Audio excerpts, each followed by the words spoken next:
6 words in Greek, maybe 4 in Hebrew, spoken inside a room you could cross in 3 steps by a woman whose name nobody outside her village had ever heard. We put those words on Christmas cards. We set them to choral music. We carve them into cathedral marble. But if you were standing in that room, if you were the one saying them, those words wouldn't sound like music. They would sound like the bolt sliding shut on the last door between you and ruin. Mary knew what she was saying yes to. She understood the cost the way you understand fire when you've been burned. And she said it anyway. This is the story of what those words actually meant, not in theology, but in the daily physical, survivable reality of a woman living under Roman occupation in a village where everyone could hear you breathe. Mary didn't grow up in a vacuum. She grew up inside a legal system, and she knew its rules the way a fisherman knows the currents. Every Shabbat Torah was read aloud at the Nazareth synagogue. The readings cycled through the 5 books of Moses across the year. Mary had been hearing them since she was a small child sitting on her mother's lap. By her early 20s, she had heard the full cycle over a dozen times. She knew Deuteronomy.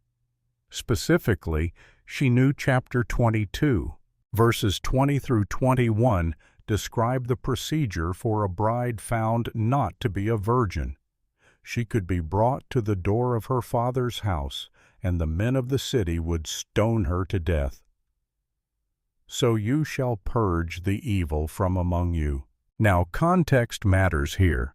By the 1st century, actual execution by stoning had become extremely rare. The Romans had largely removed the authority of local Jewish courts to carry out capital punishment, with specific limited exceptions.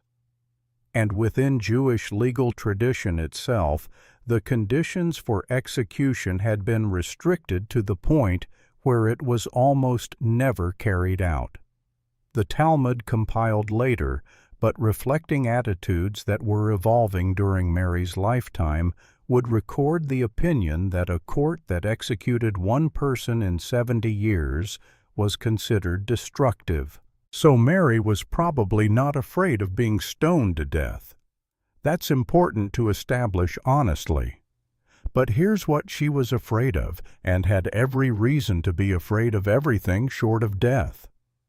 In a village of 200 people, social death didn't require a trial. The anthropologist Bruce Molina, whose work on first-century Mediterranean social dynamics has shaped an entire generation of biblical scholarship, describes these communities as organized around a single axis: honor and shame. Honor was not an internal feeling. It was a public resource granted by the community, maintained through behavior and destroyed through public perception. A woman's honor was defined almost entirely by 2 things: her sexual conduct and her compliance with community expectations.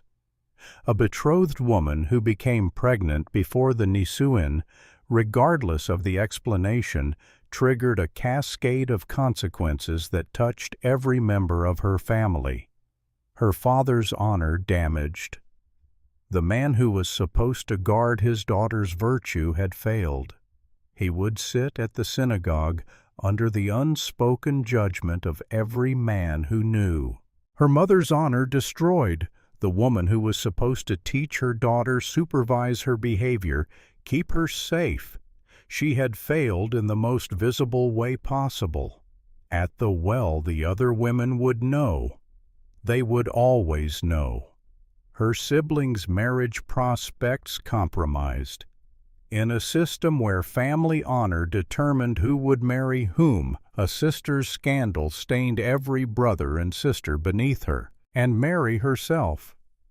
If Joseph chose to divorce her publicly, which was his legal right, she would be returned to her father's house as a rejected, disgraced pregnant woman with almost no prospect of remarriage.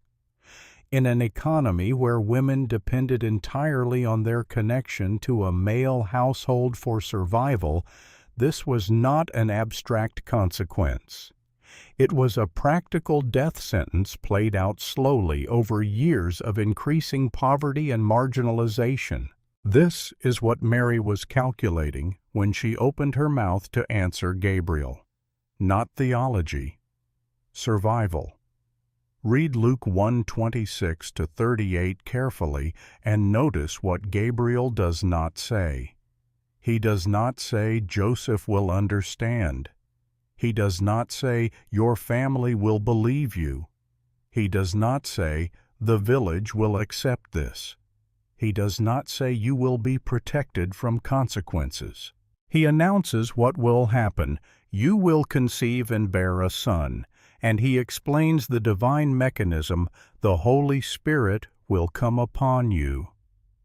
He mentions Elizabeth as a sign. Your relative Elizabeth has also conceived a son in her old age. And then he waits. He waits for Mary's answer, and he waits without offering a safety net. This is the detail that gets lost in 2,000 years of gilded paintings and hymns. Gabriel did not offer Mary a plan for managing the aftermath. He did not explain how she would navigate the Arusin, the village gossip, the legal exposure, or Joseph's inevitable reaction. He delivered the announcement. He answered her one practical question, and he waited for a yes or a no. Mary was being asked to say yes to a future in which her pregnancy would be visible before her wedding. The father of her child would not be her husband. Her only explanation would be a story that no one in her village, no one in her entire cultural tradition had any framework to believe. She would be carrying this alone. Gabriel wasn't staying. He would leave the room, and Mary would be standing there with nothing but her own word, the word of a peasant woman in a village where a woman's word was worth less than a man's testimony in court. That's the offer. Take it or leave it. Luke 1:38. Idou hedula Kyriou, genoito moi kata tu remasu. Behold the servant of the Lord. Let it be to me according to your word. Let's take it apart, word by word. Idou, behold, or look, an attention marker. She is not mumbling, she is announcing. She is saying what I am about to tell you I mean. Hedula Kyriou, the female slave of the Lord. The word doul is the feminine form of doulos. A doulos was not a hired servant, not an employee, not a willing helper. A doulos was property, a human being who belonged to another human being, or in this case, to God. Mary is not using polite self-deprecation. She is using the most extreme term available to describe total subordination. In a society stratified by honor, where your position was everything, where your family's reputation determined your access to food, marriage, community, and safety, Mary deliberately placed herself at the absolute bottom, below the village women, below the beggars, at the level of a slave. And from that position, from the floor, in every sense, she said yes. Genoito, let it happen, or may it be. This is the optative mood. In Koine Greek, the optative was already rare, dying out of everyday speech by the 1st century, but it survived in formal, deliberate, intentional expressions. The optative doesn't express inevitability. It doesn't mean I can't stop this, so fine. It expresses genuine desire, genuine consent. I want this to happen. This is the linguistic precision that 2,000 years of tradition have blurred. Mary was not surrendering. She was not bowing to force. She was choosing, actively, deliberately. with full understanding of the cost. Kata Teremasu, according to your word. She is binding herself to what Gabriel has said, not to what she hopes will happen, not to what she thinks might happen, to the specific, concrete, terrifying thing that was just announced. A child, a pregnancy, without a human father, in a village that will do the math. 6 words, 21 syllables. The most expensive sentence any woman in the ancient world ever spoke. Let's count the cost, not in theological terms, in human terms. The first cost: isolation. From the moment her pregnancy became visible, Mary would be the subject of the village's most intense scrutiny. Not curiosity judgment. 200 people, one well, one synagogue, 0 privacy. Every morning at the spring she would feel the shift in conversation as she approached the sudden quiet, the averted eyes, the resumed chatter after she passed. Not once, every morning, for months. The second cost: her mother. Anna had spent Mary's entire life teaching her the rules, how to behave, how to preserve honor, how to be a good daughter and a good wife. Mary's pregnancy would look to Anna like a failure of everything she had taught. Whether Anna eventually believed Mary's explanation or not, the initial impact would have been devastating. The daughter she raised pregnant before the wedding, with a story that sounded like the worst kind of excuse. The third cost: Joseph. Mary was legally bound to a man who had spent months building her a house with his own hands, stone by stone, beam by beam, a room built on the assumption that his wife would come to him honorably in the proper time, in the proper way.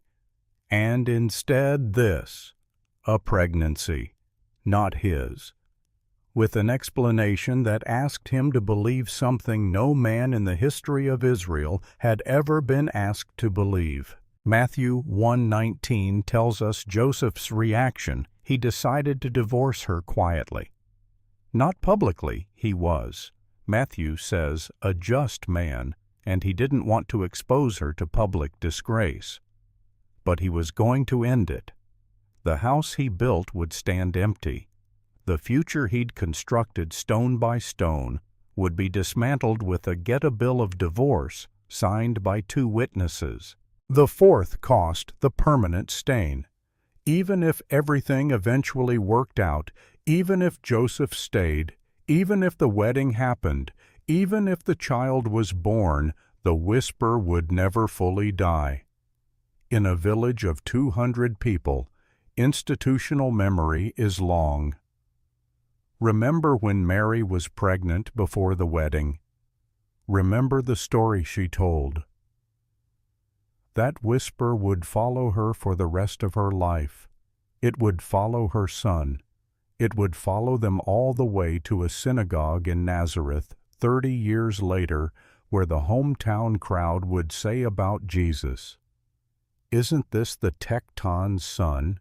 with an emphasis on tectons that carried the weight of everything they had always suspected. Mary knew all of this. Standing in that room looking at Gabriel, she knew. So why did she say yes? This is the question that has generated 2,000 years of theology, devotion, art, music, and argument. And the honest answer is, Luke doesn't tell us why. He records what she said, not why she said it.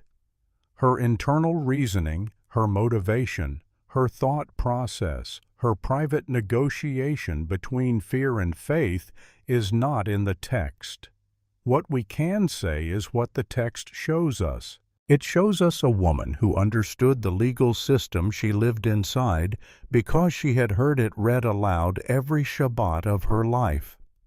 It shows us a woman who asked a practical question, how will this happen? Which means she was thinking clearly, not overwhelmed. It shows us a woman who chose the most extreme possible term for herself, dual slave, which means she understood the magnitude of what she was agreeing to. It shows us a woman who used the optative mood genuito, which means her yes was not forced. It was desired, and it shows us a woman who was alone. No advisor, no committee, no support group, no one standing beside her saying, "You should do this," or "You can handle this." Just a girl in a room with a question that required an answer and no time to convene a council. She answered, alone, in the dark, with full knowledge that the light waiting outside that doorway was going to burn. We tell this story as if the hard part was the angel showing up. It wasn't. Angels are impressive, but they leave. The hard part was what came after the silence, the solitude, the slow grinding reality of living inside a decision that no one around you understands. Mary's yes was not a single moment. It was a commitment to 1,000 moments that would follow, each one harder than the last. The morning she told her mother. The day Joseph found out. The walk past the well. The whispers at the synagogue. The slow public unraveling of the reputation she had spent her entire life building. She agreed to all of it, in advance, with her eyes open, in a room the size of a closet. That's not the yes of someone who doesn't understand the question. That's the yes of someone who has counted every cost weighed, every consequence stared every loss in the face, and decided that the thing she was being asked to carry was worth more than everything she was about to lose. 6 words, 21 syllables, and every one of them was paid for in full.